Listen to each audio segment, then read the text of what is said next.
Bien, bonjour. Avant tout, remercier Lima d'organiser ces rendez-vous de l'histoire du monde arabe.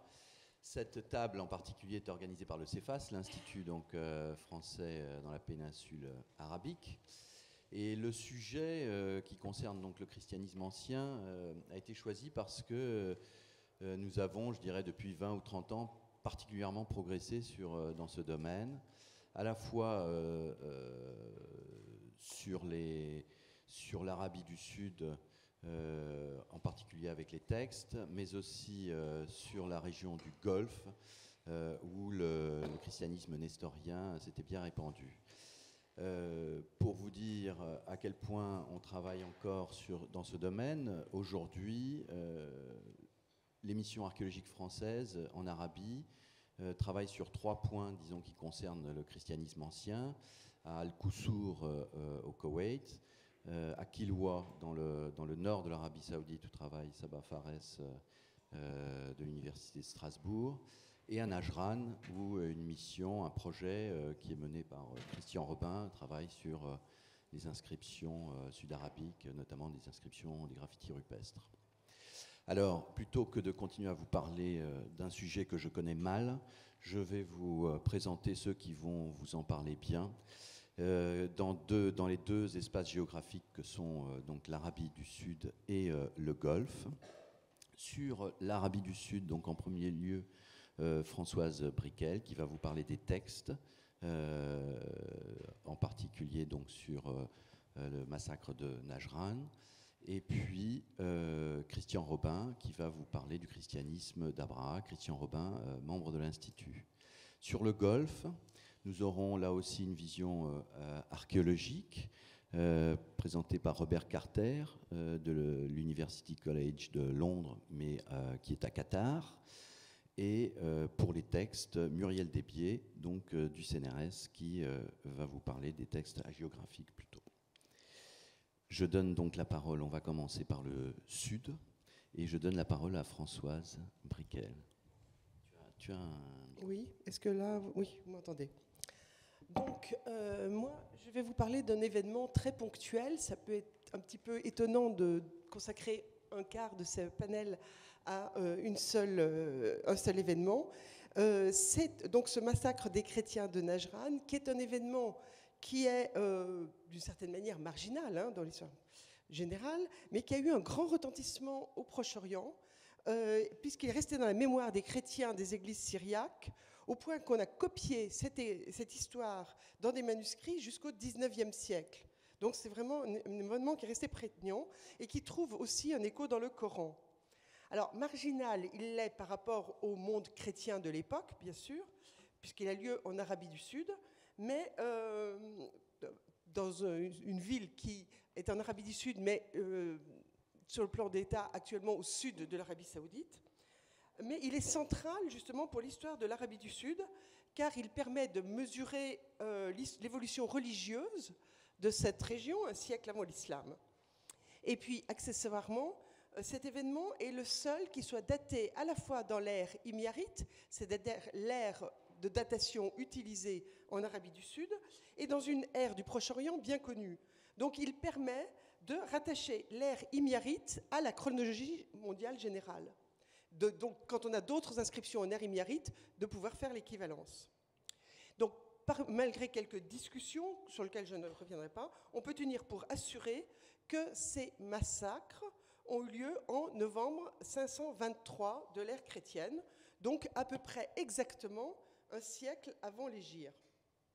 Alors, un petit film des événements d'abord, avant de revenir plus généralement dessus. On se situe dans le royaume de Himyar, qui dominait l'Arabie Saoudite. Je vais essayer de faire face à tout ce bazar. Voilà. Je n'ai que cette carte à vous montrer, donc sur laquelle vous voyez l'Arabie et l'Arabie du Sud. Je ne vous gêne pas. Donc dans ce royaume de Himyar, qui dominait l'Arabie du Sud au début du VIe siècle, un roi juif du nom de Youssouf prend le pouvoir et décide d'éradiquer le christianisme pour promouvoir et imposer le judaïsme. dans la capitale qui est Zafar, voilà, il massacre les chrétiens, qui sont d'ailleurs là essentiellement liés au pouvoir éthiopien. Le royaume était sous la domination éthiopienne. Et il marche contre la ville de Najran, qui est donc au plus au nord. Oui, excusez-moi. Il faudra que je fasse comme ça. Pardon? Merci. Oui. Donc, il décide de partir contre la ville de Najran, ici. C'est là, surtout, qu'on connaît les événements. Il s'empare de la ville par ruse, en promettant la vie sauve si on la lui livre. Il met à mort les chrétiens qui refusent de se convertir. Un appel à l'aide est lancé aux évêques et aux chrétiens du Proche-Orient, de toute cette région-là, et pour qu'ils demandent l'intervention de l'empereur byzantin à leur secours. Celui-ci agit en suscitant une expédition militaire du roi d'Éthiopie, qui donc traverse le détroit, ici, le sud de la mer Rouge, le détroit de Bab el-Mandeb, avec son armée, reconquiert le royaume de Himyar et installe un nouveau pouvoir chrétien pro-éthiopien.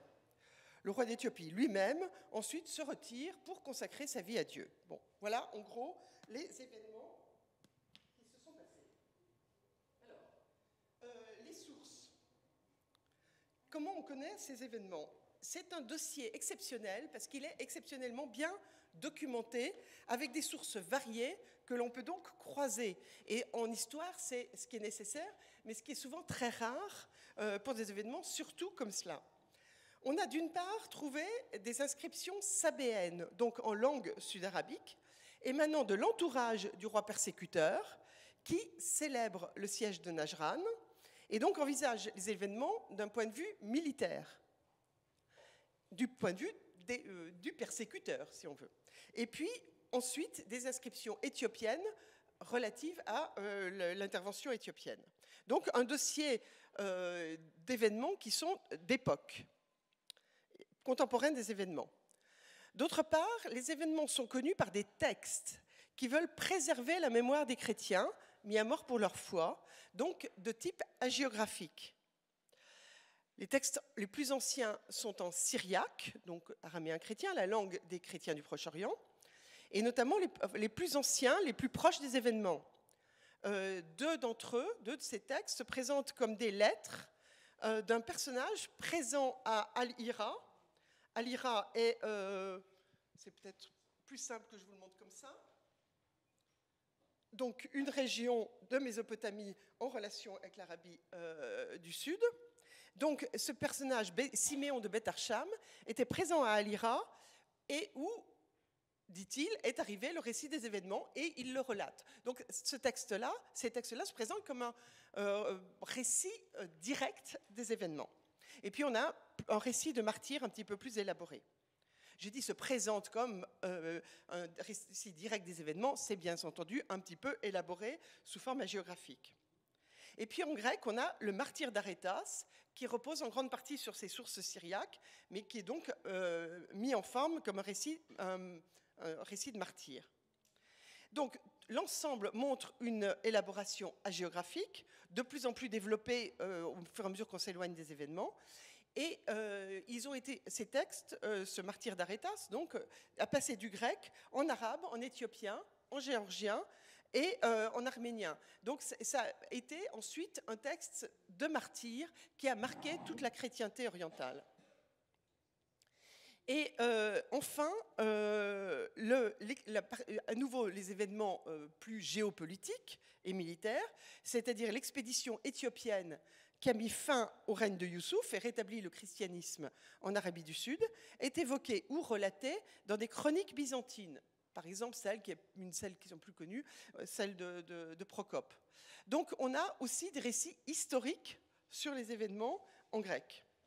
Donc des récits en 3 langues, le sabéen, langue de l'Arabie du Sud, le syriaque et le grec, et qui relèvent de 3 genres littéraires différents: inscription commémorative à la gloire d'un personnage, texte littéraire hagiographique et texte historique de type chronique. Seuls les inscriptions sont directement contemporaines des événements, mais ils sont aussi élaborés dans une perspective idéologique, donc à décrypter également. Alors, le récit des événements, je vous ai dit rapidement un film, mais je vais reprendre un petit peu, est connu donc à travers la première lettre de Siméon de Beth Archam. Alors que des émissaires de l'empereur byzantin sont présents à la cour du roi Larmide à Alira, c'est ce que je vous montrais ici, donc en Mésopotamie, pour négocier la paix, arrive un courrier du roi Imiarit Youssouf qui relate tous les événements. Le roi précédent, qui était soumis aux Éthiopiens, est mort, et il en a profité pour... c'était l'hiver, les Éthiopiens ne pouvaient pas intervenir en hiver. Bon, on sait, dans l'Antiquité, les campagnes militaires n'avaient jamais lieu en hiver. Et donc, il en profite pour prendre le pouvoir et entreprendre de convertir tout le monde à la religion juive. Il massacre donc la garnison dans la capitale, Zafar, et marche sur Najran. Et là, la ville est assez fortifiée, il n'arrive pas à la prendre. Il fait le siège, mais il n'arrive pas à la prendre. Donc, il envoie des émissaires, promettant la vie sauve à tous si la ville lui est livrée. Et la lettre dit « J'avais bien l'intention de ne pas tenir ma promesse ». Bon, voilà. Donc, le massacre si on résistait. Malgré les conseils de leur chef, les Najranites décident de lui ouvrir la porte. Le roi, alors, prend tout de suite toutes les richesses de la ville, fait déterrer le dernier évêque qui n'avait pas encore été remplacé, et on le met dans l'église et on le fait brûler avec les prêtres et les laïcs consacrés qui se trouvaient là.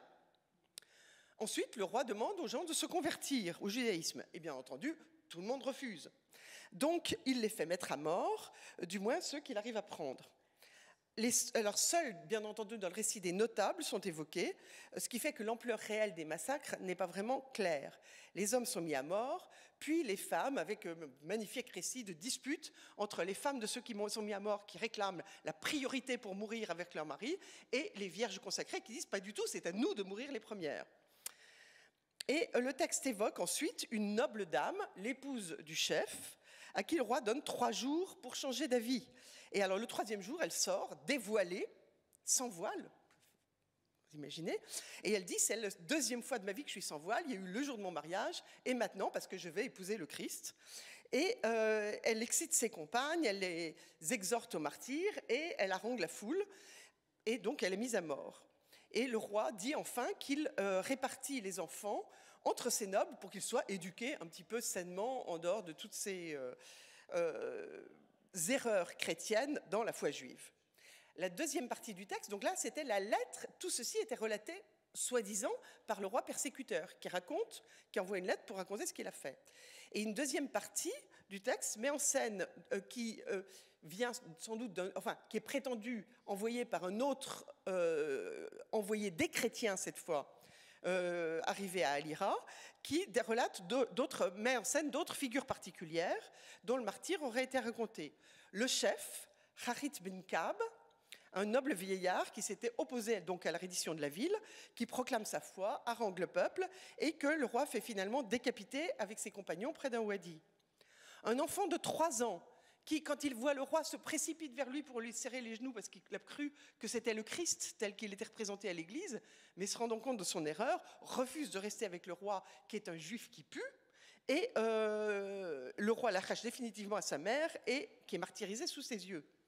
Et troisièmement, une jeune fille de 9 ans qui, elle aussi, crache sur le roi et sa religion et est égorgée. Donc, des figures individuelles de martyrs de façon presque un petit peu miraculeuse.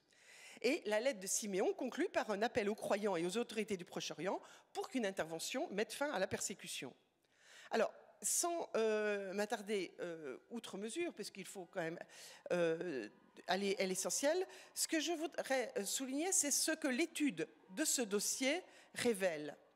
Ça révèle d'abord une Arabie du Sud qui est au cœur de relations nombreuses, qui n'est pas coupée du monde. 2 mois après les faits, en janvier 524, la nouvelle arrive donc à Alira, où se trouve un émissaire de l'Empire byzantin. 2 mois, c'est le temps qu'il faut à un émissaire pour arriver d'Arabie du Sud à Alira. Donc c'est connu tout de suite. Et on est là, à Lira, dans un royaume client de l'empereur perse sassanide. Donc, la nouvelle se diffuse à la fois dans l'empire perse et dans l'empire byzantin. Et il est directement fait mention des évêques de Syrie, de Palestine et d'Égypte.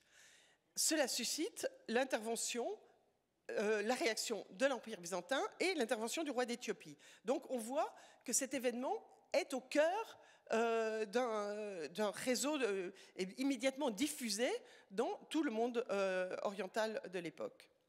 Ce que ça révèle aussi, c'est la situation religieuse en Arabie. Les textes relatant des événements ne mentionnent que 2 religions en Arabie, le judaïsme et le christianisme. Il n'est pas mention de la religion traditionnelle. Et de fait, depuis à cette époque-là une bonne centaine d'années, les documents dont nous disposons, c'est-à-dire les inscriptions, ne mentionnent plus la pratique des cultes traditionnels. Elles montrent l'Arabie du Sud et au-delà, vers le nord, largement acquise à la fois monothéiste. Alors, est-ce que les inscriptions représentent toute la population ou seulement les élites qui les ont faites? C'est une question qui se pose, mais de fait, on n'a plus de traces des cultes traditionnels. L'Arabie du Sud est acquise à la vénération du Seigneur du ciel et de la terre, c'est sous cette expression que le Dieu est mentionné, et sous une forme que certains textes montrent clairement juive. Il est question d'Israël et de son peuple, donc acquise au judaïsme. L'Arabie du Sud est également pénétrée, sans doute plus récemment, par le christianisme, qui a pénétré par plusieurs voies. On a d'abord une mention dans un texte syriaque, l'histoire nestorienne, de l'introduction du christianisme déjà sous le roi sassanide Yazdegerd, c'est-à-dire au 5e siècle, par un marchand d'Arabie du Sud, un marchand sabéen, qui serait allé à Al-Hira, aurait été converti, baptisé, et qui, de retour dans son pays, aurait converti et baptisé un certain nombre de ses compatriotes. Donc là, il s'agirait d'une communauté syro-orientale, entre guillemets nestorienne. Maintenant, on essaye de plus trop employer ce terme, même s'il est parlant, parce que les gens de cette église-là ne se réfèrent pas spécialement à Nestorius et que c'est plutôt leurs ennemis qui les ont qualifiés de nestoriens. Mais enfin, bon, en tout cas, l'église d'Orient. Donc, une première communauté rattachée au siège de Séleucique-Ctésiphon en Mésopotamie. Ensuite, Najran, la communauté de Najran semble liée à la Syrie du Nord. Et les évêques qui sont mentionnés, notamment Philoxène de Maboug, qui aurait été celui qui avait consacré le dernier évêque de Najran, on est clairement dans une communauté anti-chalcédonienne, donc miaphysite ou monophysite. Et enfin, Zafar est lié à l'Éthiopie, donc au christianisme, c'est qu'il était pratiqué dans l'Empire byzantin et pas forcément à ce moment-là clairement. Donc ça nous donne une idée d'un christianisme qui devait être dans l'Arabie du Sud assez partagé entre les différentes communautés qui existaient en Orient. L'implication du politique, du culturel et de religieux permet différentes grilles de lecture. Le christianisme est présenté comme lié à l'Éthiopie et de là à Byzance, et le judaïsme, par contre, comme étant lié à un rejet de Byzance et de l'Éthiopie. L'indépendance par rapport à Byzance pouvait aussi signifier des liens plus étroits avec le pouvoir perse sassanide. Les persécutés sont de l'église miaphysite, mais qui se trouve en milieu byzantin, et donc le pouvoir persécuteur se trouve d'une certaine manière considéré comme anti-byzantin, et donc peut-être plutôt perse sassanide, plutôt lié au christianisme du Golfe aussi, dont on pourra parler tout à l'heure. Et enfin, ce dossier montre un choc entre différentes cultures. Le judaïsme, qui d'après ses inscriptions s'exprime en sabéen, mais aussi lié à l'hébreu. On a des traces d'utilisation de l'hébreu, même si on ne sait pas exactement dans quelle langue la liturgie pouvait être pratiquée. Pour les chrétiens, là aussi, il y avait certainement des liturgies de différentes langues. À Zafar, probablement en éthiopien, puisque l'église était celle de la garnison. À Najran, sans doute en syriaque, si les liens avec la Syrie du Nord et Philoxène de Maboug sont bien réels. Et ailleurs, sans doute aussi de l'usage du grec. On n'a pas de traces de traduction de la Bible ou de la liturgie en sud-arabique, c'est-à-dire sabéen, ou en arabe, même si dans la liturgie, il pouvait y avoir des traductions orales de type targoumique. Donc ce dossier, qui est un petit peu exceptionnel, nous révèle une Arabie du Sud pas du tout si marginale qu'on pouvait le croire, mais bien insérée dans tous les réseaux politiques, religieux et culturels de l'époque. Nous allons avancer un petit peu en chronologie avec Christian Robin. Oui. Tu veux que je passe Oui, je veux bien. Merci. Je vais peut-être vous inviter à passer dans la salle, comme ça vous verrez les images.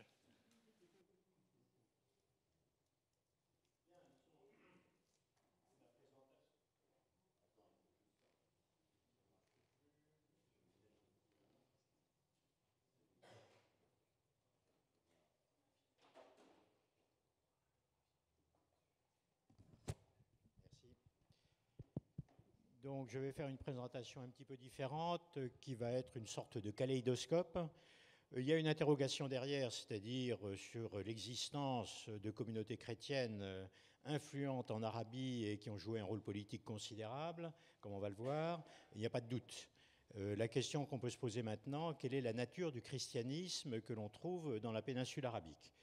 Seulement, c'est une question un petit peu compliquée et donc dans la réalité de mon exposé, ce ne sera abordé que de manière marginale. On peut peut-être... allons-y.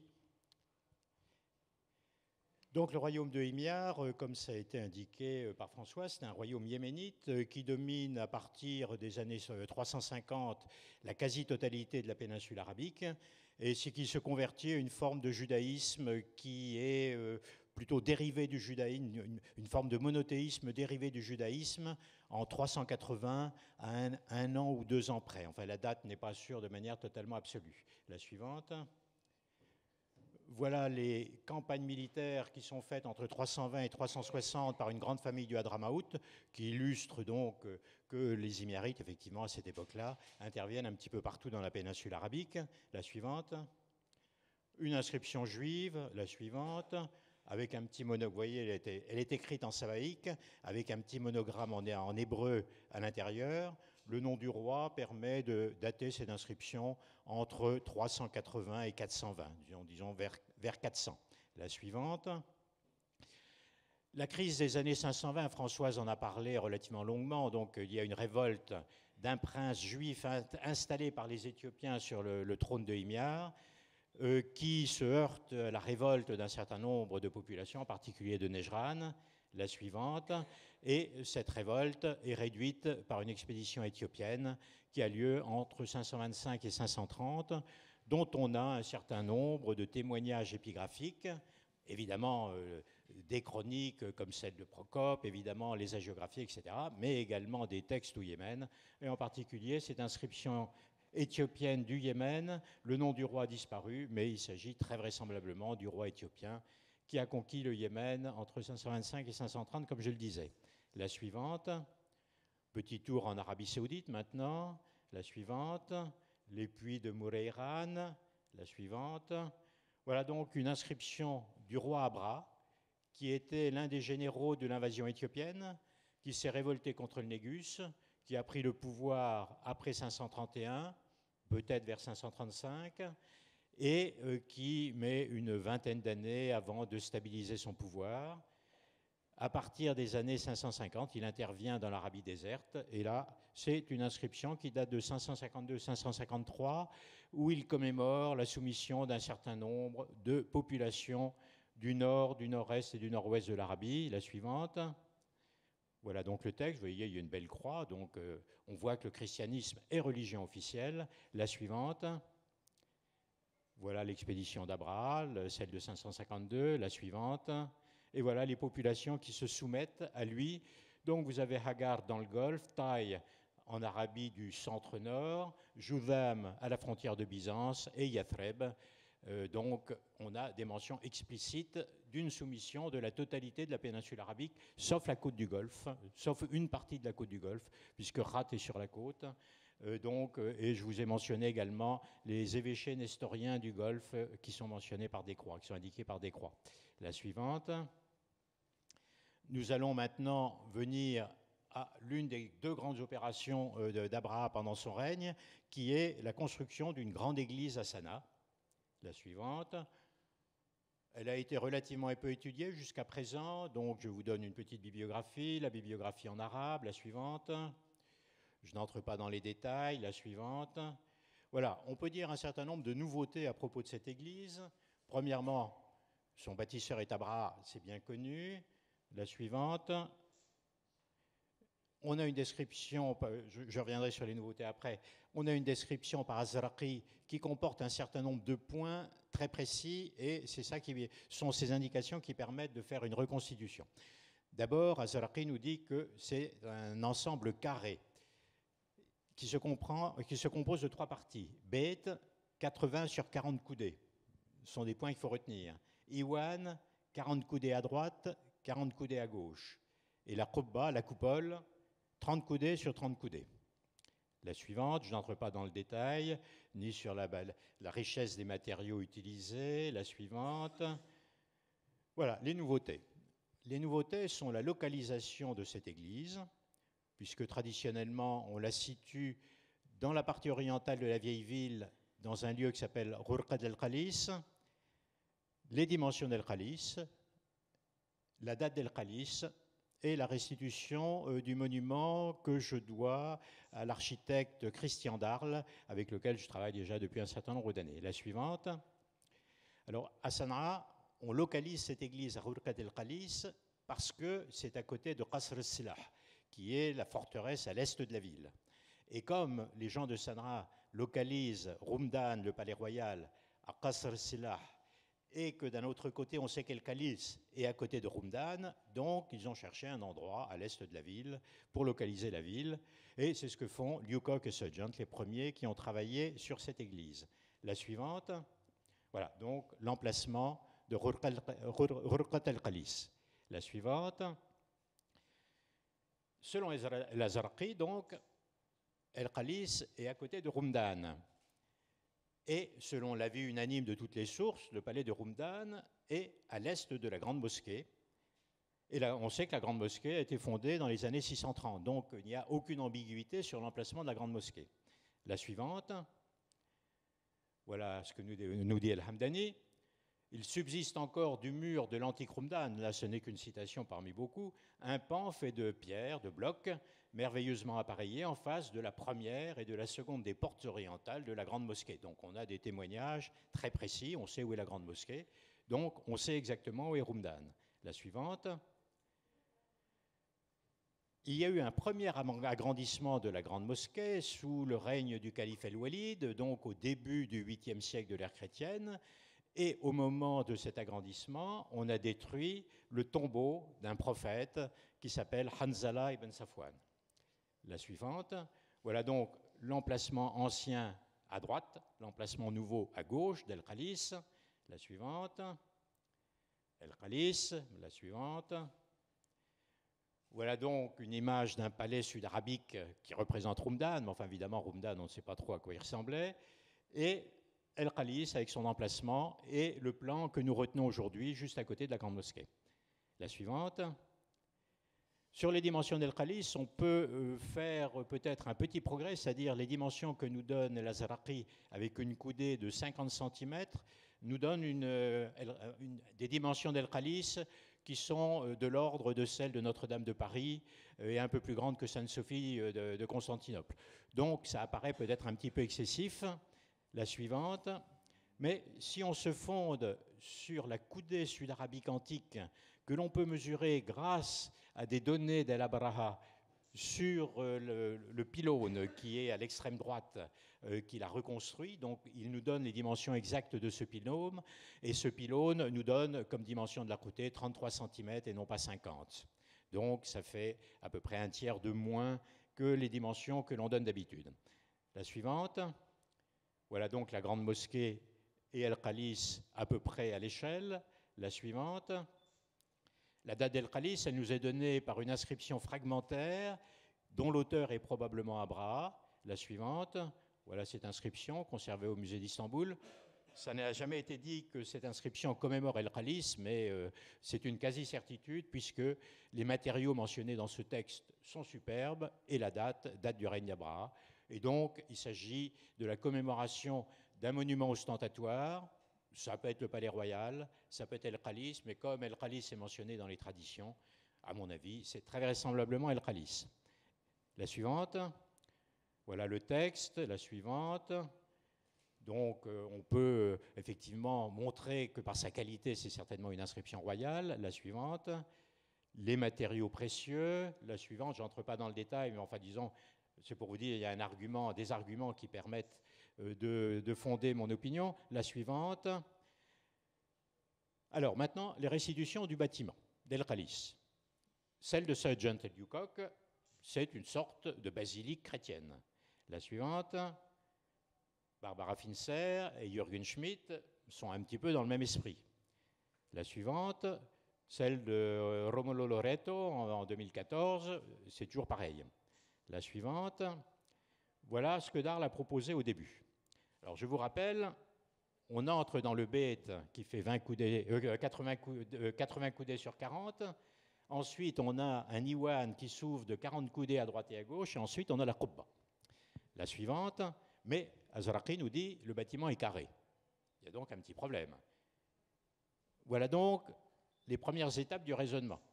C'est-à-dire, d'abord, on élargit l'Iwan, on fait une grande cour, etc. Mais on reste toujours dans l'idée d'une basilique.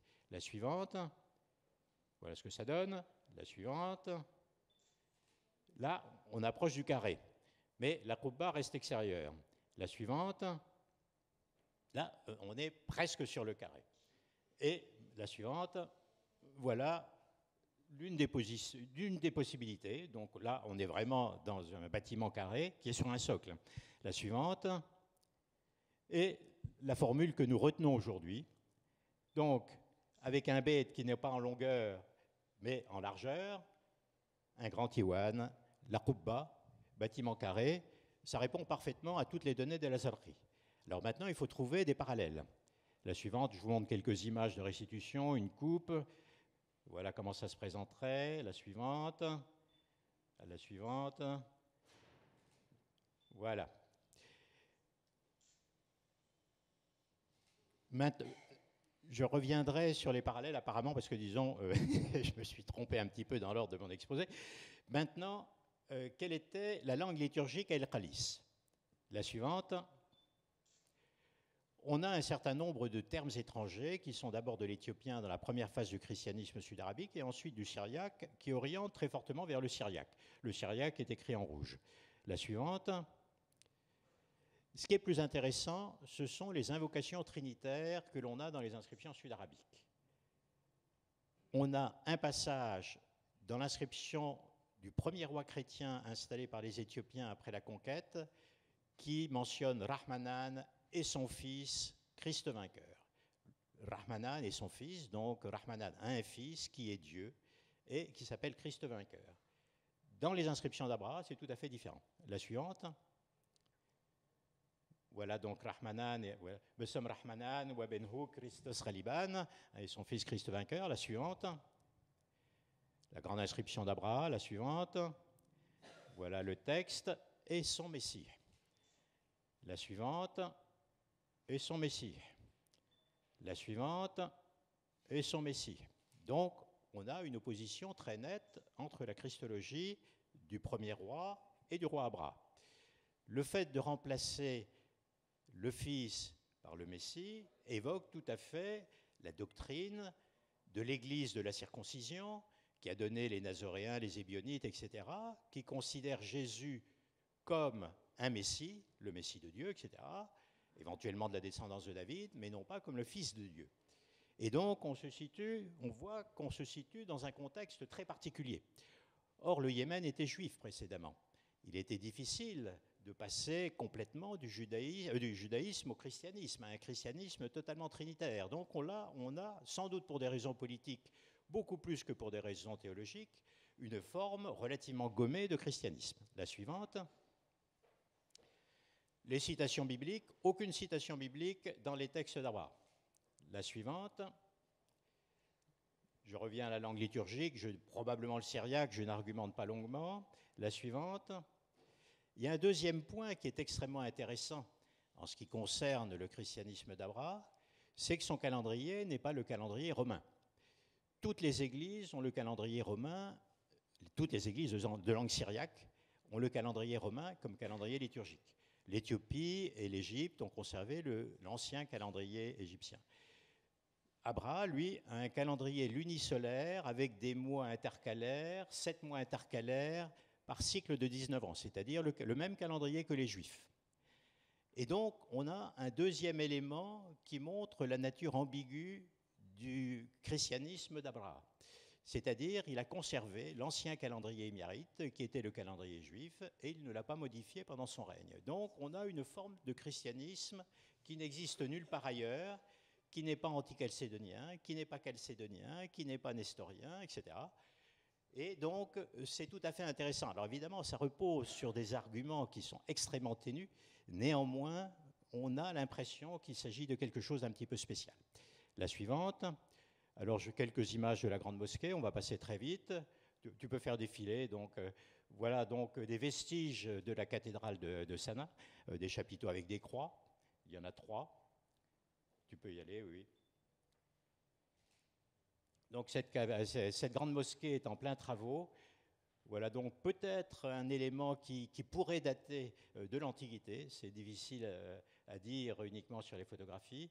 Aucune publication n'a été faite de ces travaux, donc je ne sais pas exactement quelles sont les observations. Et maintenant, quelques parallèles. Voilà probablement une église de Najran. On a un grand podium de forme carrée, et à l'intérieur, on a construit un bâtiment qui est considéré par les fouilleurs comme une mosquée. Mais ce n'est pas du tout sûr. La suivante, les modèles possibles, ce sont les modèles effectivement qui datent de Constantin ou ceux de Justin et Justinien. Justin et Justinien étant encore, Justinien étant contemporain d'Abraham. La suivante, la nativité à Bethléem. Donc ici, on a la cour, la basilique, la Qubba, la coupole, donc ça ne va pas très bien. La suivante. Voilà le plan qu'on donne du Saint-Sépulcre. D'habitude, sur celui de Wikipédia, en fait, est bien meilleur. Donc, vous avez l'accès, la basilique, la cour, la coupole. Le même ordre que dans la grande église de Sanaa. Donc, ça, on a éventuellement un modèle. Mais la basilique est en longueur, ça ne nous donne pas un plan carré. Mais enfin bon, peut-être que Asraqi aussi a dit carré à la place de rectangulaire, ce n'est pas tout à fait impossible. La suivante. Donc ça, c'est une église à Qussour dans le Golfe. Je pense qu'il en sera question plus tard. La suivante. Voilà comment se présente le socle de la grande église Sainte-Marie de Sion à Aksoum. Alors ça, c'est la restitution qui a été faite d'un bâtiment avec une entrée, avec une salle couverte, et puis ensuite des petites pièces dans le fond. La restitution qui a été faite par les Allemands. Je ne sais pas si au sol, on peut observer quelque chose. Cette église a été détruite au XVIe siècle par Ahmed Gragne, et donc, en tout cas, là, je me fonde plutôt sur le socle. On voit qu'on a un ensemble, là aussi, de forme approximativement carrée. La suivante. Et pour terminer, donc, une petite église du Golfe qui va introduire la communication suivante de M. Carter.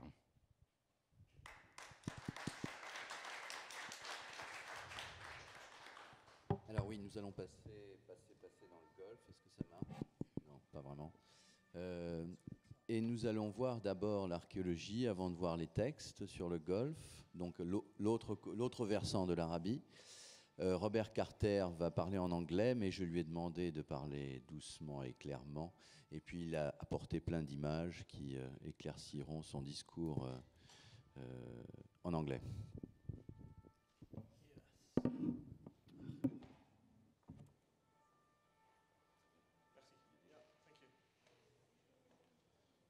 So, forgive me for speaking in English. I'm afraid my French died in about 1988, and I haven't been able to revive it since. I'm going to talk about the churches in northeastern Arabia, that is the area of the Arabian Gulf or Persian Gulf. Ah, merci. I hope you heard that. It's often been forgotten that there were, in fact, a large number of Christian communities in the north of Arabia and eastern Arabia prior to, but also after the coming of Islam. And in recent years, archaeology has shown that these communities survived for at least 2 centuries after the advent of the Islamic faith to Arabia, which had not really been appreciated previously from the historical sources. And here are some crosses from some of these churches, which are actually after the coming of Islam.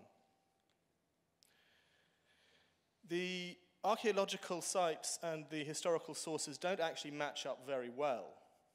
The locations that we can identify from excavation, which are shown in red, or from collection of stray finds of crosses, for example, do not tend to be in the same place as the centers that we can identify from the Syriac texts. And I think there are good historiographical reasons for that, as well as archaeological. But there's obviously a focus of churches and Christian communities in the central Gulf area, which is also where the densest population is. This should not be surprising. This is where most of the people live in this part of the world. And then we also have very major archaeological sites with Christian remains on the island of Khag in Iran, at Al-Qusur in Kuwait. And I'm going to go through some of these most important sites. Now, I don't have time to go into a detailed historical account. I'll just say that the texts suggest that Christianity reached the Gulf as early as the 3rd century. And again, the historical sources indicate that there were these thriving communities at least until the 7th century. The invitation to Islam came in around about 627 or 629 AD. And then the textual sources almost completely stop, not entirely, with the records of a synod held in eastern Saudi Arabia, at Darin, in 676. Then we lose the official documentation, if you like. However, our archaeological work shows that the Christian presence continued at least until the 9th century AD, and then it disappears. And this chronological discrepancy might be due to the fact that the archaeological remains of the 7th and 8th century are much more visible because there was a change in the nature of monasticism at this time, which involved a lot more buildings and a lot more monks living together. As for the disappearance of the historical sources, well, this synod was convened to try and mend a schism in the church, the Assyrian Church of the East, and it's usually been considered that it was successful. However, if in the long term it was not successful, then we could explain why it disappears from the records of the Assyrian Church of the East. I'm not an expert on the texts. I hope that Muriel will be able to talk to me about this, and will give you a lot more detail, I expect, about the historical sources. So I'm not going to go through every single archaeological site with an evidence of Christian presence. There isn't time. I will talk about the most important ones: Khag, Sirbaniyas, Al-Qusur, and Jubail. Some of them clearly contain monasteries. Some of them, it's hard to tell whether we're looking at a monastery or a church within a Christian village. And then we have stray finds with crosses, sometimes scratched onto rock, sometimes silver, sometimes made of mother of pearl, picked up by the locals and handed into the museum. There's a new site as well that most people here will not be aware of, most archaeologists are not aware of yet. Again, it's a stray find from Qatar. Oh, an important point. We haven't yet got secure evidence of any Christian sites prior to the 7th century. That doesn't mean to say they don't exist, but they're just going to be harder to find. So we'll start with actually a site off the Arabian shore at Khag, which is sometimes described as a small monastery, but I consider it to be a very large monastery. It has space for numerous monks, hundreds of monks, literally, in these cells, a large church, and various other buildings that are customarily associated with monastic life, including a scriptorium, they believe. This was originally dated to the, I think, 4th or 5th century, and then the dating was pushed to the 6th century, but in fact, the ceramics indicate that it should be from the late 7th or the 8th century to the 9th century. We don't know the name of this monastery. There were no indications, no inscriptions at the site to indicate it, no surviving documentation. I think it's probably the Black Island Monastery described by one of the saints' lives, which has since been redated to this period. Previously, they thought it was 4th century. But we don't actually know who was in charge of this. It is, however, considered to be a monastery of the Church of the East. Well, there you go. It was dug quite a long time ago. I think it still survives, at least in its core. And really, it was quite astonishingly well preserved. This is the so-called scriptorium.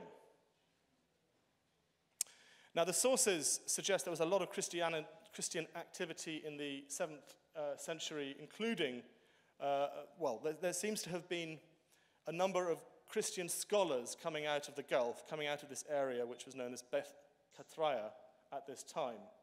So I do wonder if this, which is the largest Christian site in the area, could actually have been this center of learning, which has been noticed by various authors.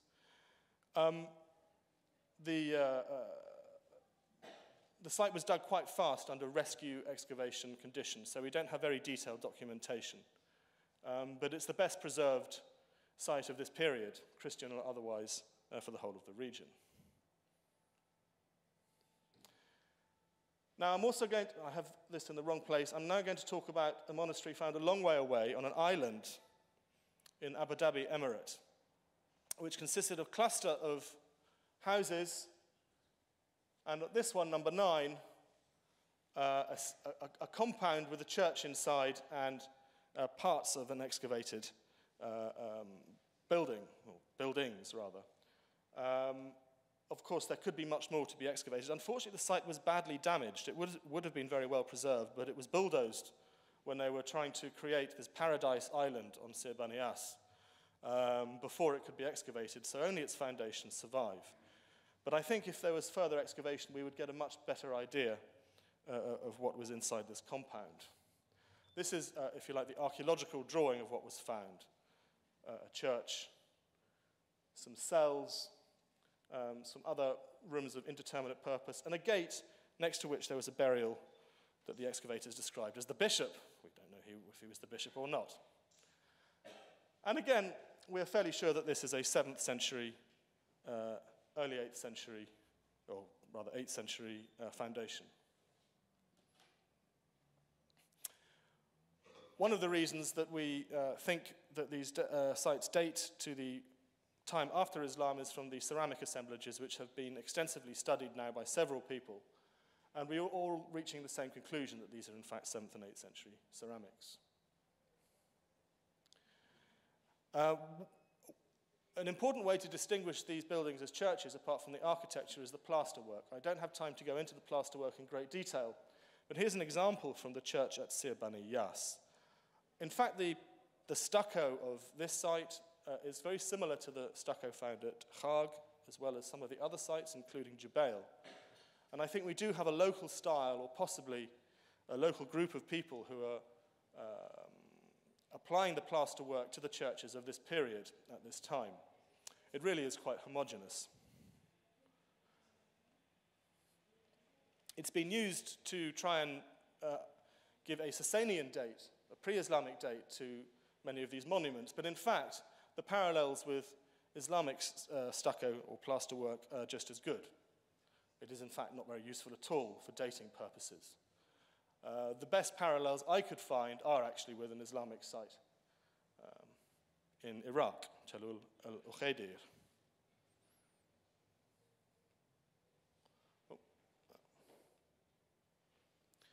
And now we'll turn to this site. This site is currently under excavation by a French team, so I have to be careful what I say because my knowledge of it is not as entirely up to date as it should be.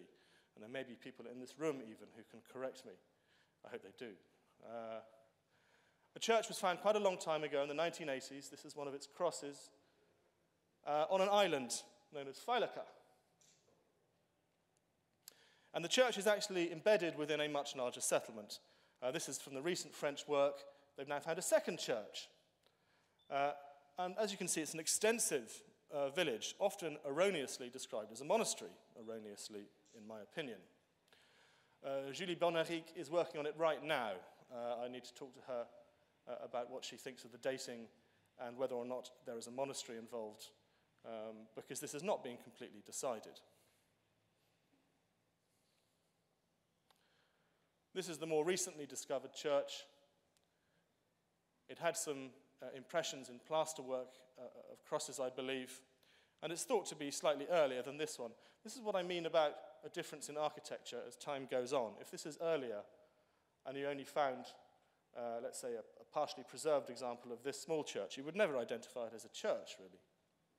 This, however, the architecture is much clearly that of a Christian monument.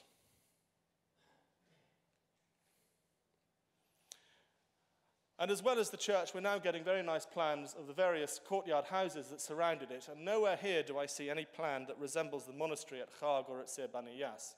I think, personally, that this probably is not a monastery. It's a church within a Christian community, and quite a large village as well. Again, this needs to be confirmed.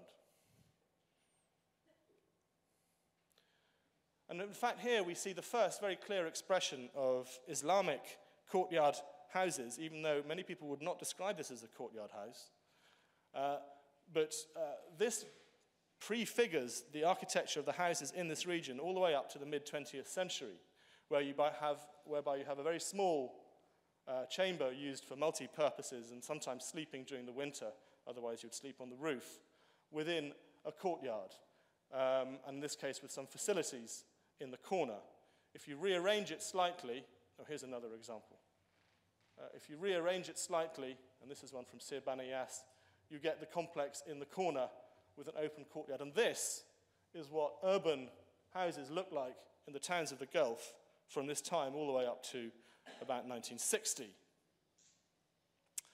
Of course, it turns into a more conventional courtyard house if you start building more buildings, more of these living units along the edges when your children get married, your son gets married and moves in, and eventually you sometimes get a more conventional courtyard house with a courtyard in the middle.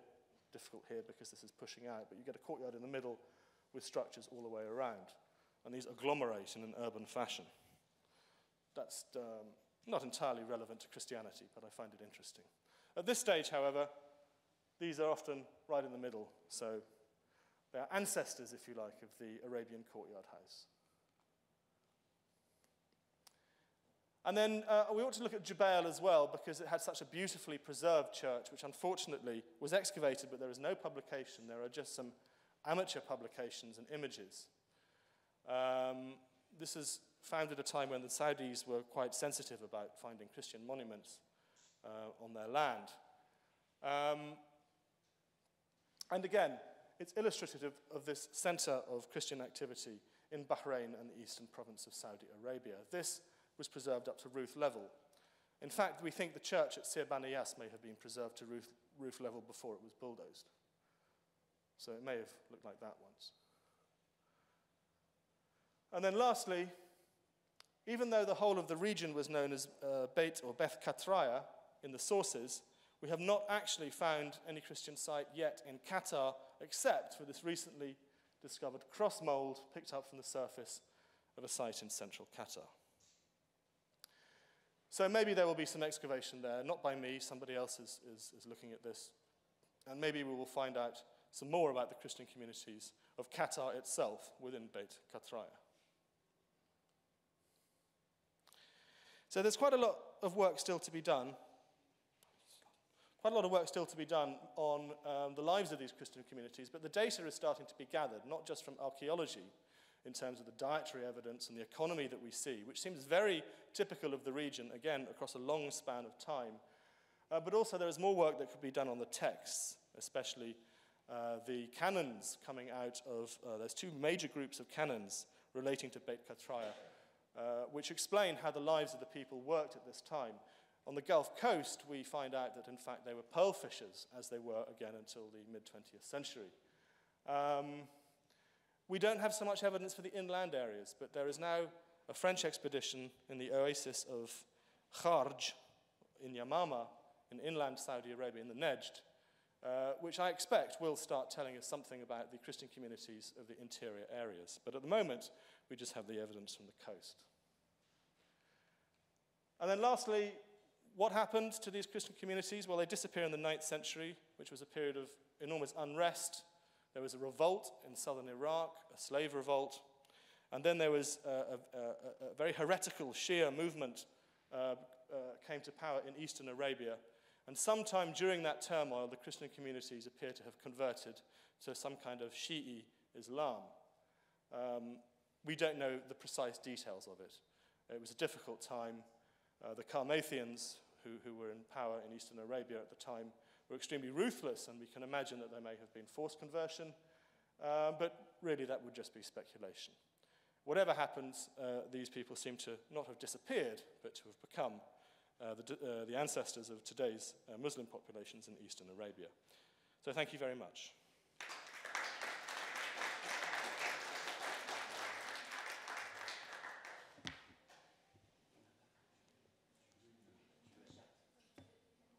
Just getting you a map, yeah. Have that.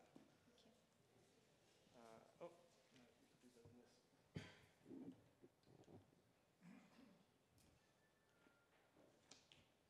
There you go.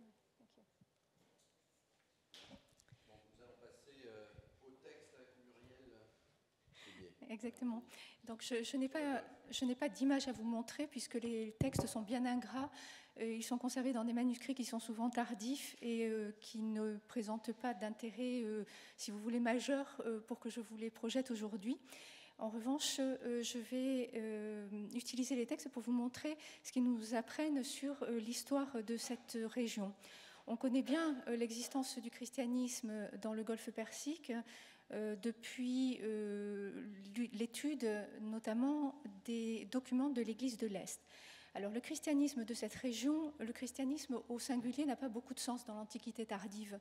Ce sont des formes variées et des églises de traditions différentes, non seulement de traditions linguistiques différentes, mais bien évidemment théologiques, et qui ont entraîné des structures ecclésiastiques variées selon les endroits.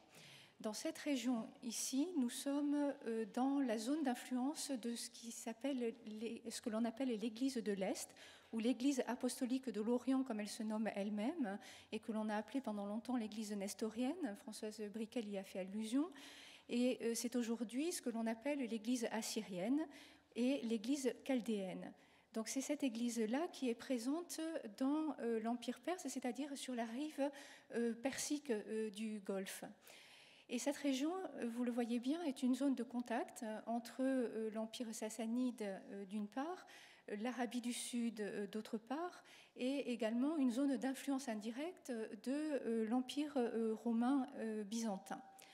C'est une zone importante pour le commerce, puisque c'est du Golfe Persique que s'embarquent où arrivent les marchands vers l'Inde et la Chine notamment. C'est donc une zone très bien intégrée à la géopolitique et au commerce de l'Antiquité tardive, et donc pas du tout une région isolée ou une région d'ailleurs désertique, puisque les textes nous parlent au contraire du fait que c'était une région extrêmement riche d'un point de vue agricole et fertile. Donc l'image que nous en avons aujourd'hui ne correspond sans doute pas à celle de la réalité dans la période qui nous intéresse. L'Empire perse sassanide se trouvait donc sur la rive persique du Golfe, mais bien évidemment a essayé d'étendre son influence de l'autre côté, c'est-à-dire du côté arabique.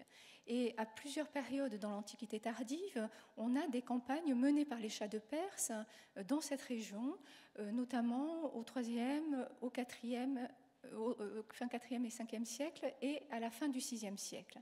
Ce sont les périodes où on a une influence plus grande et un contrôle par l'Empire perse de la zone arabique du Golfe, avec dans ce jeu géopolitique la présence des tribus arabes, dont certaines sont des clients de l'Empire perse et contribuent à assurer, alors notamment la collecte des impôts, mais à assurer également la sécurité de ces zones. Et donc il faut prendre en compte cette dimension pour la compréhension, si vous voulez, de l'aspect géopolitique de cette histoire. Ces tribus arabes, pour une partie d'entre elles, se sont converties au christianisme. Les textes hagiographiques, notamment, nous parlent de la conversion d'un de ces rois dans la région nord du Golfe, qui s'était converti au christianisme et qui assurait cependant la collecte des impôts pour le roi de Perse. Donc vous voyez que les affiliations peuvent être assez variées d'un point de vue à la fois ethnique et religieux en même temps que politique. Ces régions ont été donc christianisées par des membres de l'Église de Perse, de l'Église de l'Orient, et on connaît bien cette histoire grâce notamment aux canons de l'Église de l'Est et aux actes des conciles. Alors les actes des conciles peuvent paraître une documentation assez aride. En réalité, c'est une documentation très riche pour connaître l'existence des sièges épiscopaux, bien évidemment, mais également pour l'histoire des relations entre les évêques de ces sièges épiscopaux et les sièges dits suffragants, c'est-à-dire les sièges dépendants des métropoles ecclésiastiques. Donc, les canons de l'Église de l'Est nous permettent de connaître l'implantation des métropoles ecclésiastiques et des évêchés. Et la région, donc la rive arabique du golfe Persique, était connue dans les sources syriaques comme étant le Bet Katraïé, c'est-à-dire la région du Qatar, mais qui va bien au-delà de la péninsule du Qatar d'aujourd'hui et qui englobe en réalité depuis le nord du golfe Persique jusque à la région un petit peu à l'est de Sir Baniyas. À partir de là commence la région qui était appelée dans les sources syriaques le Bet Mazounaïé, en raison du nom Mazoun de la ville principale de cette côte. Donc le Bet Katraïé et le Bet Mazounaïé apparaissent dans les sources de l'Église de l'Est. Donc cette histoire est bien connue, notamment parce que les évêques de cette région se sont montrés très peu dociles à l'égard de l'autorité ce que l'on appelle le catholicos, c'est-à-dire le patriarche autocéphale de l'Église de l'Est, catholicos qui se trouvait à Séleucique-Ctésiphon, dans les villes royales de l'Empire sassanide. Et les évêques de cette région ont souvent refusé d'envoyer même des lettres de salut aux nouveaux catholicoi, et c'est quelque chose qui leur a été reproché pendant une bonne partie de l'histoire de cette église, notamment au Ve siècle. Et on a une relative disparition des sources à ce moment-là, qui est sans doute due en partie aux tentations d'indépendance de cette région, en partie sans doute aussi à des raisons d'ordre plutôt militaire et politique, liées à des campagnes venant de l'Arabie du Sud. Donc, cette région qui dépend du catholicos de l'Église de Perse manifeste son indépendance, et on trouve dans les textes le fait qu'à partir du VIe siècle, les évêques de la région ont le droit de porter les mêmes insignes pendant la liturgie que le patriarche, que le catholicos de l'Église de Perse, et ils n'ont pas à retirer si vous voulez, les vêtements de prestige, comme le font les évêques d'autres régions. Ce qui montre, semble-t-il, que le catholicos a essayé de se concilier les bonnes grâces des évêques de cette région, en particulier au VIe siècle, où on a un concile de l'Église de l'Est qui essaie de ramener à la raison les évêques du Bet Katraïé. Et donc les évêques du Bet Katraïé semblent avoir négocié, si vous voulez, une place particulière au sein de l'Église de l'Est. Donc vous voyez que cette région n'est pas isolée non plus d'un point de vue ecclésiastique, elle est liée à la géoecclésiologie de l'Église de l'Est. Ce qui est nouveau depuis une vingtaine d'années, ce sont les découvertes archéologiques qui vous ont été présentées par Robert à l'instant. Ce qui a posé des difficultés, c'est que ces découvertes archéologiques, vous le voyez avec les couleurs, ne correspondent pas aux régions que l'on connaît à partir des textes.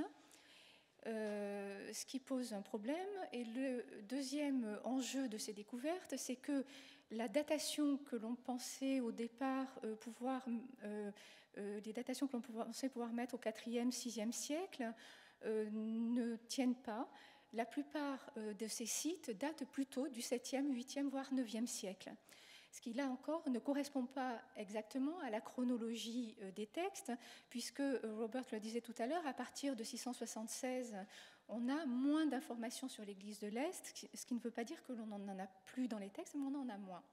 Et donc, on se trouve face, si vous voulez, à une dichotomie à la fois chronologique et géographique dans notre connaissance du christianisme dans cette région. Ce qui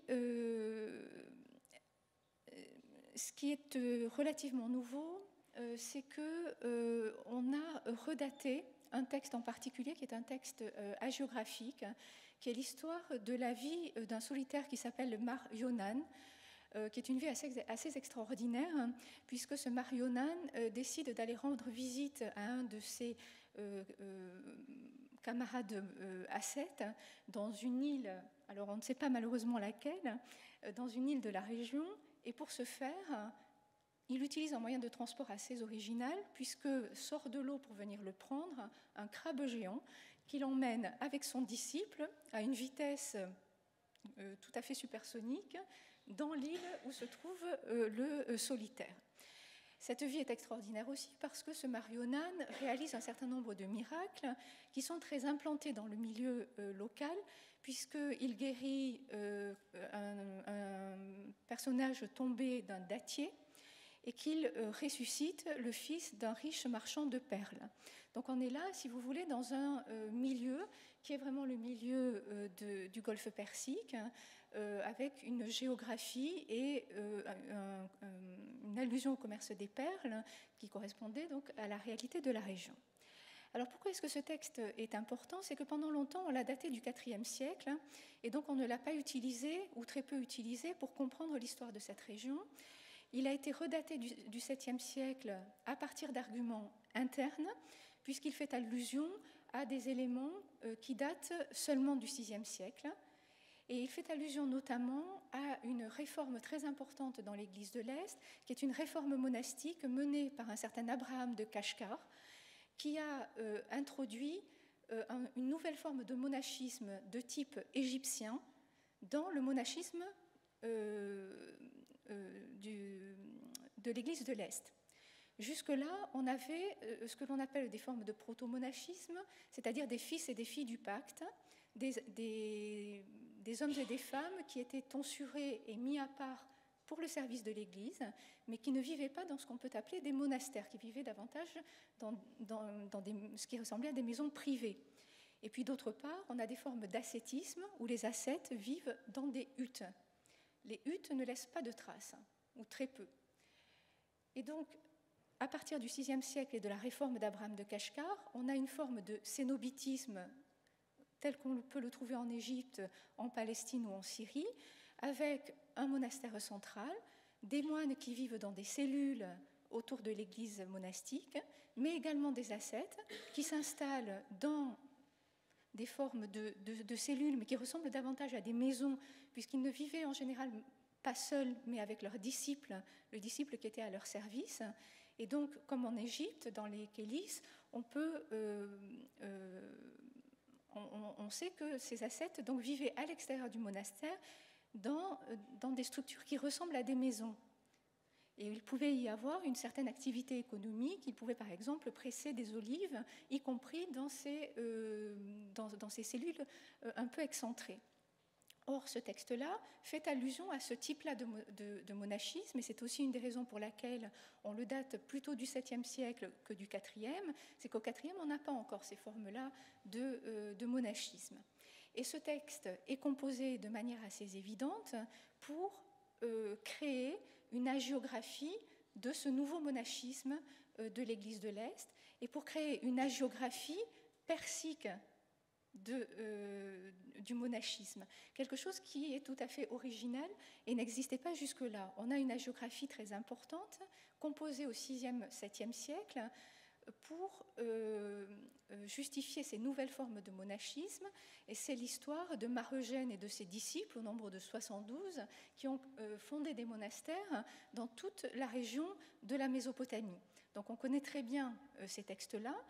Jusqu'à présent, on n'avait pas pris en compte, et c'est Richard Payne qui a fait ce travail de réévaluation de ce texte, on ne connaissait pas les formes d'hagiographie du golfe Persique, donc ancrées dans, si vous voulez, un paysage, des pratiques qui sont tout à fait spécifiques et qui est destiné, si vous voulez, à créer la légende dorée de ce monachisme du golfe situé dans les îles et adoptant à partir donc du 7e siècle des formes similaires à celles du monachisme égyptien ou du monachisme palestinien, avec donc des formes de cénobitisme. Et donc le fait que l'on change entre le 6e et le 7e siècle de forme de monachisme peut expliquer que l'on n'ait pas trouvé jusqu'à présent non plus de traces archéologiques de cette première forme, puisque cette première forme incluait essentiellement des huttes. Si on lit Thomas de Marga et son histoire monastique composée vers 850 en syriaque, on voit très bien que les ascètes vivent vraiment dans des huttes. Et donc ces huttes ne laissent pas de traces. À partir du VIe siècle et de la réforme d'Abraham de Kashgar, on a une nouvelle forme de monachisme avec des structures qui sont du coup des structures en dur et des structures qui laissent des traces. Donc cela peut expliquer en partie la dichotomie que l'on peut voir entre ces formes de monachisme informelles jusqu'au VIe siècle et ces formes plus traditionnelles qui laissent davantage de traces dans le paysage à partir du VIIe siècle. Et c'est donc la géographie, en particulier donc la vie extraordinaire de Marionnan, qui apporte, si vous voulez, un éclairage un petit peu nouveau peut-être sur ces questions. Je vous remercie.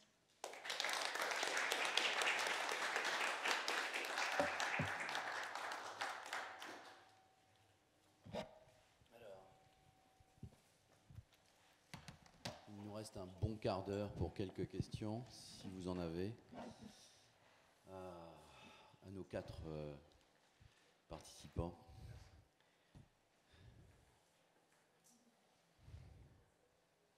Oui.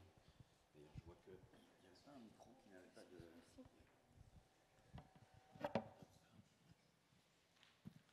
Merci. J'ai une question à la première oratrice. Je suis complètement nulle à l'histoire et particulièrement l'histoire de la religion. Mais il se trouve que je suis originaire de la région et on m'a fait comprendre depuis ma tendre enfance que les premiers chrétiens, c'est nous.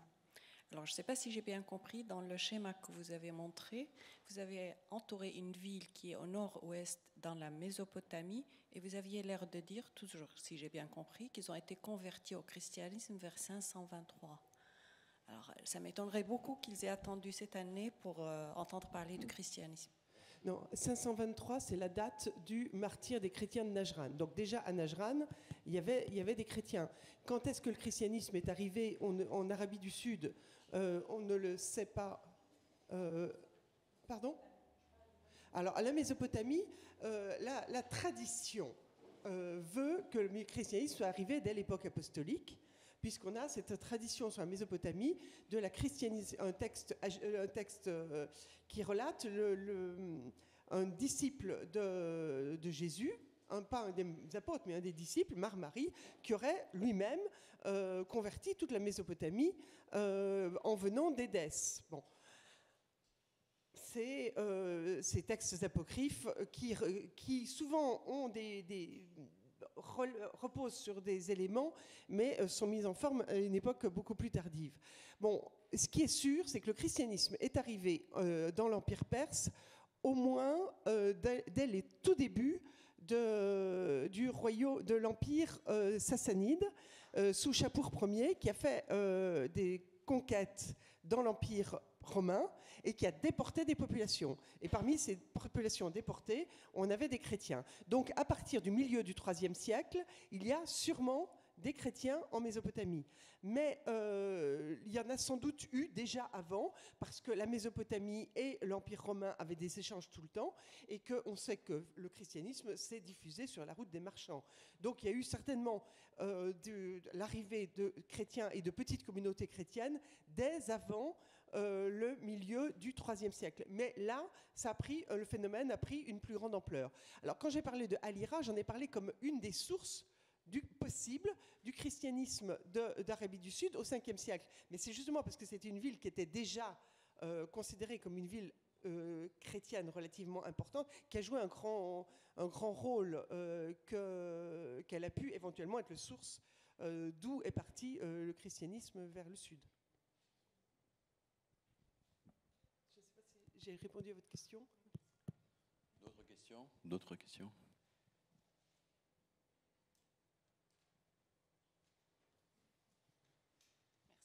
Puisque personne ne veut poser de questions, j'ai juste une question générale, je ne sais pas quel orateur ou oratrice peut répondre, sur les fouilles archéologiques dans le Golfe.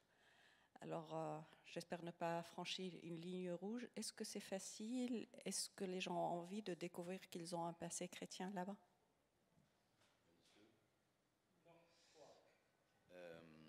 Effectivement, les fouilles sur les zones chrétiennes posent problème dans certains pays, mais pas dans tous. Il y a eu effectivement des problèmes en Arabie Saoudite à la fin des années 70, au début des années 80, où certaines découvertes liées au christianisme ont été occultées. Ce n'est pas le cas du tout au Koweït et aux Émirats arabes unis, où il y a au contraire eu un certain orgueil à découvrir des églises et ils ont favorisé les fouilles qui ont été menées sur ces bâtiments.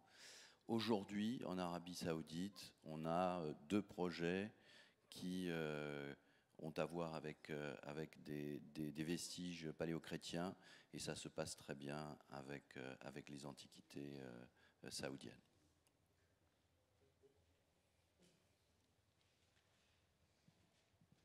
D'autres questions?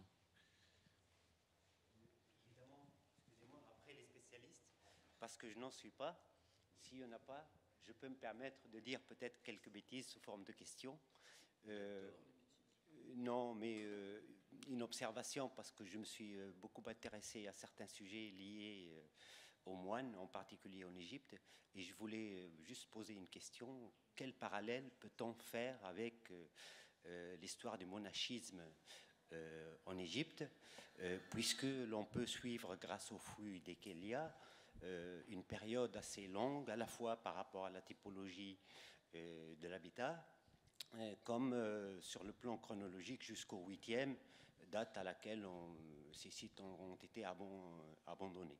Donc quel parallèle, du point de vue du sujet que vous avez évoqué, quel parallèle on peut établir par rapport à l'histoire du monachisme? Une question subsidiaire. Est-ce que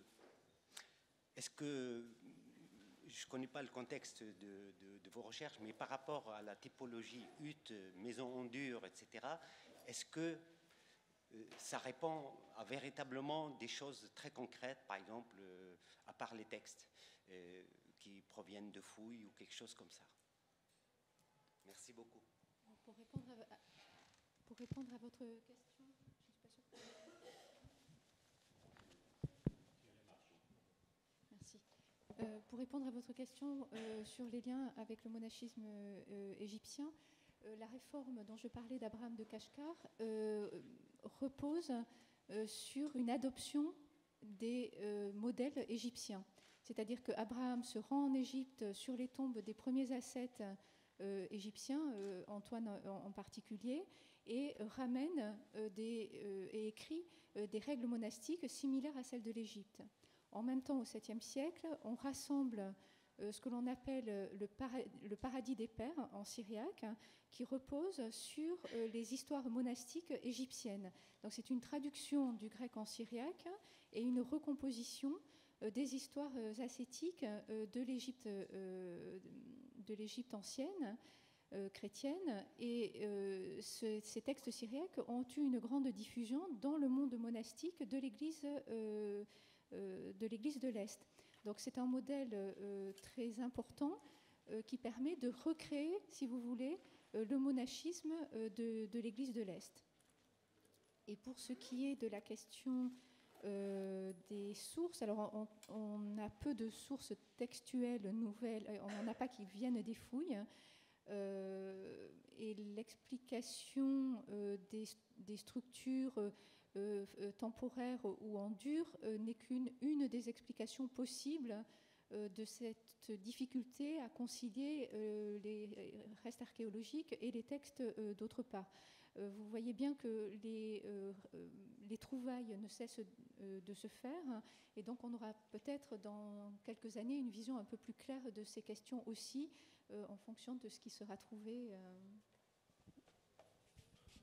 Il y a un site qui est actuellement en cours de fouille, Michel en a parlé, qui est Kilwa, tout à fait dans le nord de l'Arabie Saoudite, un peu nord-ouest, qui révèle d'abord il y a au centre une église dont le plan est absolument clair et évident, et dispersé autour un certain nombre de structures qui sont des petits enclos avec une sorte de petite maison en pierre, un linteau avec une croix. Donc il semble bien qu'on ait un site monastique, mais où chaque moine avait sa petite maison, son petit enclos, ce qui n'est pas sans rappeler les Kélias.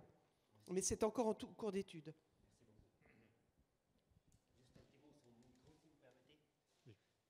Moi, je suis historien. Évidemment, je suis familiarisé avec les textes de l'époque du début de l'islam. Eh bien, je peux dire, pardonnez-moi, à haut et fort, que tous les Arabes, tous les musulmans, ils savent qu'ils sont originaires des Juifs et des chrétiens. Donc, même le prophète lui-même, puisque à 40 ans seulement, qu'il y a eu la révélation, et tout le monde sait qu'il était chrétien. Les Abbassides, leurs ancêtres, ils savent très bien qu'ils sont chrétiens aussi, donc ça pose aucun problème de ce côté-là. Voilà un tout petit complément d'un point de vue archéologique. Sur la période finale de l'Antiquité dans la péninsule arabique, il n'y a pas de vestiges pratiquement. Il y en a un petit peu au Yémen, mais en dehors du Yémen, sur les grands sites archéologiques, on ne sait pas reconnaître de bâtiments qui datent des 5e et 6e siècles. Alors, il peut y avoir peut-être ponctuellement quelques exceptions, mais dans le Golfe en particulier, cette archéologie-là, disons, n'a pas donné de résultats jusqu'à présent. Et avec la conquête islamique, il y a eu un enrichissement extraordinaire. Et il n'est pas illogique que l'on ait construit, grâce à des ressources nouvelles, des bâtiments qui soient spécialement destinés à certaines fonctions, et en particulier qui soient utilisés comme monastères. Il y a très bien pu y avoir des monastères à une époque antérieure, mais qui étaient dans des maisons communes. C'est-à-dire, au Yémen, par exemple, on ne reconnaît aucune synagogue. Pourtant, le Yémen a été juif pendant très longtemps, a eu une communauté juive pendant, enfin, disons, jusqu'à l'époque contemporaine, mais il n'y a pas de synagogue. C'est-à-dire, les lieux de prière, les lieux de formation étaient des maisons ordinaires qui ne se distinguent pas du tout des maisons où les gens habitent.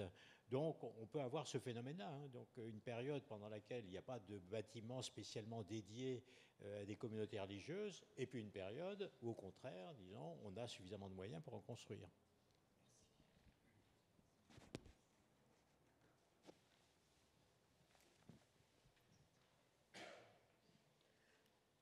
Quel serait l'apport de la poésie pré-islamique, la poésie d'Imrou el-Qais qui a vécu au milieu du VIe siècle, avant l'avènement de l'islam, et comment dirais-je, qui nous parle de il nous parle de ces rahban avec masabih, etc.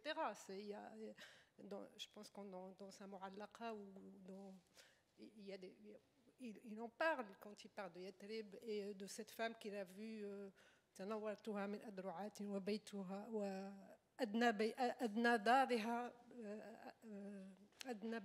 Il parle de c'est-à-dire masabih ruhban, ça veut dire qu'il y a c'est des traces de comment dirais-je il en parle dans sa poésie, et je pense que ma question est quel serait l'apport justement de ces textes des mu'allaqat d'Imrou el-Qais qu'on peut, comment dirais-je, qu'on peut situer dans l'histoire, justement, parce que son histoire, c'est ce va-et-vient entre Hadramaut et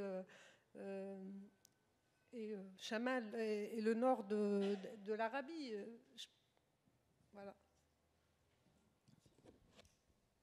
Alors, vous posez une question pour laquelle il n'est pas facile de répondre. Hein. Donc, je vais serrer un peu les problèmes. Est-ce que ce personnage existe? C'est assez vraisemblable, puisqu'on a une inscription de son arrière-arrière-grand-père. Hein. Donc, Imr al-Qais, c'est le fils de Hujr, le fils de Harith al-Malik, le fils de Amr al-Marsour, le fils de Hujr Akil al-Murar. Et donc, de Hujr Akil al-Murar, on a une inscription. De son arrière-arrière-grand-père, on a une inscription. Donc, on est probablement dans le champ de l'histoire. La poésie d'Imr al-Qais, dans quelle mesure a-t-elle été transmise de manière rigoureuse, dans quelle mesure a-t-elle été remaniée, etc. C'est un débat qui est effectivement qui a été lancé depuis très longtemps par Tahsen et d'autres, mais on a de bonnes raisons, puisqu'il y a un certain nombre d'indications historiques dans la poésie qui se recoupent maintenant avec ce que l'on retrouve ce qu'on trouve dans l'épigraphie, qui donne à penser qu'une part notable de la poésie pré-islamique, de ce qui est conservé maintenant, est un reflet de ce que l'on avait dans l'Antiquité. Ensuite, quelle était la religion de ces poètes? Alors, ce qui est très frappant, c'est qu'il y a extrêmement peu d'indices qui se rapportent à la religion. Il y a un poète qui mentionne que Hawdha ben Ali fait telle cérémonie. Par exemple, Hujr Akil al-Murar, c'est probable. Pourquoi est-ce qu'il mange des herbes amères? C'est probablement parce qu'il est juif. Disons, le respect de la Pâque juive, où on mange des herbes amères, amène très probablement le surnom de Akil al-Murar. Mais il y a extrêmement peu d'indications, ni du côté du paganisme, ni du côté du christianisme, ni du côté du judaïsme, dans toute la poésie pré-islamique. Il y a une autre observation qu'il faut faire, c'est qu'il y avait une porosité entre les religions. Nous, on raisonne chrétiens, juifs, etc. À l'époque, je pense que la grande coupure était plutôt ceux de la religion traditionnelle et ceux des religions nouvelles, avec une porosité entre les religions nouvelles, à partir du moment où on avait rompu les amarres, qui était très grande. Et on voit bien dans la tribu de Kinda, puisque Imr al-Qais, c'est un Kindite, son grand-père, El-Harith al-Malik, il se convertit d'abord au mazdakisme quand le Sassanide lui propose de prendre le trône d'El-Hira, et puis probablement après, il passe un pacte avec l'empereur byzantin Anastase, ce qui implique au moins une attitude très favorable au christianisme. Quant à sa fille, Hind, elle épouse donc El-Mundhir et elle fonde El-Hira, un monastère chrétien. Or, la tribu elle-même est plutôt juive, c'est-à-dire au Yémen, toutes les indications qu'on a, en tout cas des familles régnantes, c'est qu'elles sont juives, etc. Donc, il y a une diversité qui peut être liée au contexte politique, mais qui est liée aussi au fait que l'on passe assez facilement d'un côté à l'autre quand le vent tourne. Hein. Donc, on n'a pas du tout une vision très stricte. Alors, donc, c'est un petit peu difficile d'y voir clair. Il y a un dernier point qui est important, c'est qu'il n'y a pas de conversion collective. Disons, ça reste une affaire individuelle. Ce qui prime, c'est la solidarité tribale. Il n'y a pas de solidarité religieuse. Et, disons, ce sont des choix individuels, des recherches spirituelles personnelles, mais ça ne va pas au-delà. C'est avec l'islam que les choses se radicalisent, disons, de manière très brutale. Bien.